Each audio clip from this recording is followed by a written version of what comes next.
Football is back, baby. It is the Hall of Fame game, preseason opener. Your New York Jets versus versus the Cleveland Browns. Listen, I know it's just a preseason. We're not going to see our starters, not going to be able to go ahead and see Aaron Rodgers, but there's still a lot to be excited about. I'm pumped. I'm watching the game live with freaking Green Bean. Listen, what should you look out for this game? There's not much, right? No stars are playing, but these are the things I think you should look out for tonight's game. Let's talk about it. I can do it all, I will never fall off the renaissance. You know that I got the mother sauce, man. You know I'm the boss, I know what it costs. Have you what a loss? I'm so versatile, yeah, I'm a renaissance, man. I can do it all, I will never fall off the renaissance. You know that I got the mother sauce, man. You know I'm the boss, I know what it costs. Have you what a loss? I'm so versatile, yeah, I'm a renaissance, man.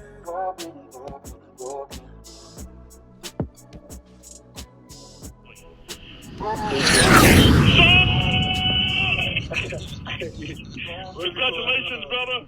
Hey. And here we okay. So, let's see. Hall of Fame game. We're not going to see the starters. It's already been deemed that's not going to be the case. We are going to be seeing some individuals take the field for the first time since last season. And one individual in particular take the field for the first time in what feels like 2 years. One primary individual to look out for tonight. Let's just be honest. We're all thinking it. It's Mekhi Becton. Mekhi Becton will be taking the field for the first time in almost 2 years. He got hurt last year in training camp. He didn't participate in any of the regular season, the season prior to that. It's been a while, man. It's been a while. He looks better. He's in better shape. He's leaner. We want to see if that translates to actual more efficient gameplay on the field, and I get it. He's not going up against NFL starters, but if he can hold his own against potential, used car salesmen, insurance salesmen, etc., it gives us hope as to what he can become as a right tackle or maybe a backup left tackle behind Dwayne Brown. Uh, I think that I think that him being able to go up against a defensive line that's not as potent and deep as the New York Jets might do good for his freaking confidence, you know what I'm saying? His awareness. He gets to go ahead and go off against some other individuals. I think the defensive line kind of understanding and knowing his tendencies kind of have the advantage, especially since he's been out of the game for quite some time. So I think this is going to be good for him, right? Gives us an opportunity to go ahead and see Mekhi in this element playing. I think he's playing left tackle or right tackle, whatever. We know he's on a limited snap count. If I'm not mistaken, it's 25 snaps. I'm pumped to see it. You should be pumped to see it too.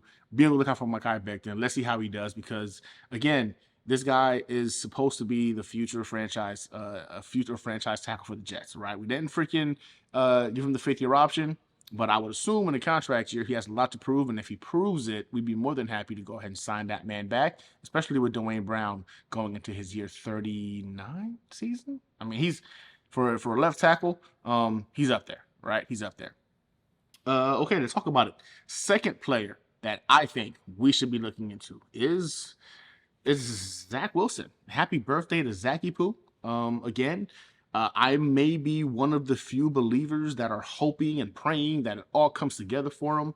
I have a hard time looking at that individual that can make some throws that few can make in the NFL, but yet miss the throws that everyone should be able to make in the NFL. It's got to be mental. It's got to be mental. And I'm hoping by having Aaron Rodgers, his mentor, there, he's able to go ahead and put it all together, and we see a much improved Zach Wilson. Because I mean, let's be honest, this is getting ridiculous at this point.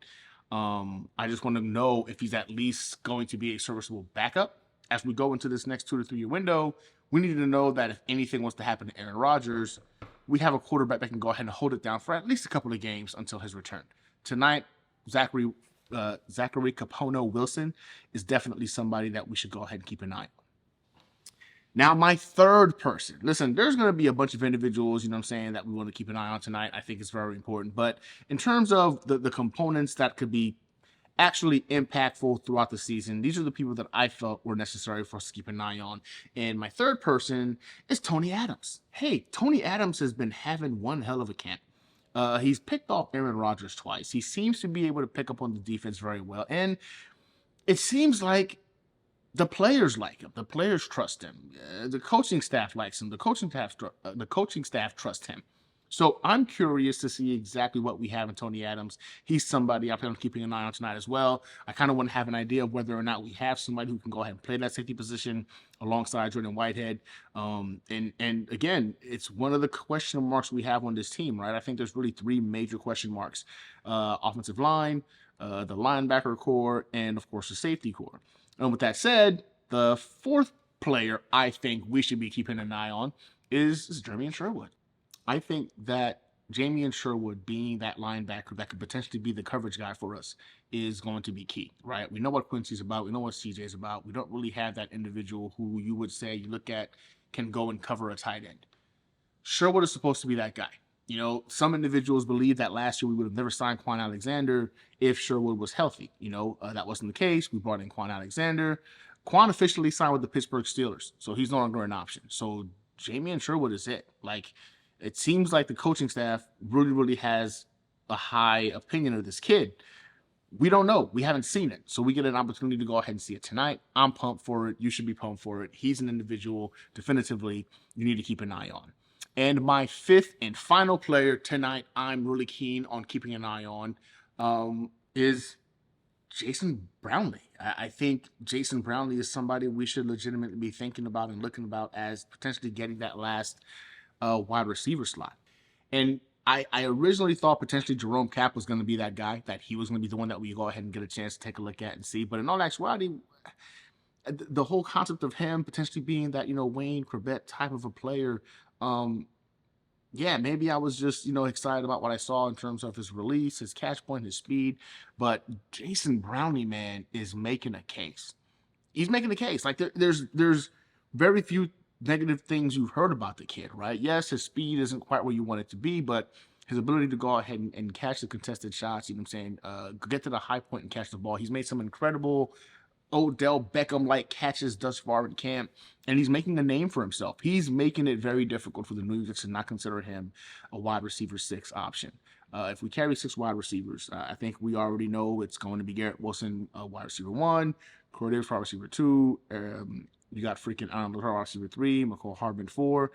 If Randall Cobb makes this team, he's wide receiver 5. And then, of course, that last spot, I think Jason Brownlee is making it extremely difficult for the Jets to not keep him on this roster. So he's somebody I'm excited to see tonight as well.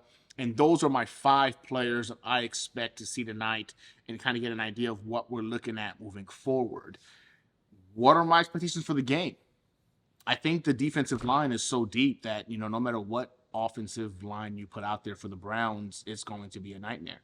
I kind of want to see what some of our secondary looks like. You've got guys like Hall, who's going to be going back out there, who is a baller. He can play, right? And there's some people you want to go ahead and see against this team, some potential guys you want to get some good tape on out there so other teams can see it, maybe get some trade partners going on. But ultimately, I think the Jets team is deep. It's a very, very deep roster. Whereas the Browns is very top-heavy. You don't expect to see a lot of those starters out there, and because of that, the New York Jets will win this game tonight, the week of which our boy Darrelle Revis and, of course, Klecko will be going into the Hall of Fame. I think the Jets come out with a victory, kind of set the tone a little bit as to what they expect for themselves as an organization. Preseason games, practice, season. It's all about winning. It's all about setting the tone, and I think they set the tone for us tonight. So what do I think the score is going to be? I think the final score is going to wind up being 28-14. I think 28-14 is the final score. Jets win, and officially we have the first preseason game in the books. I'm excited. You should be excited. Football is back. Thanks for watching. Go Jets.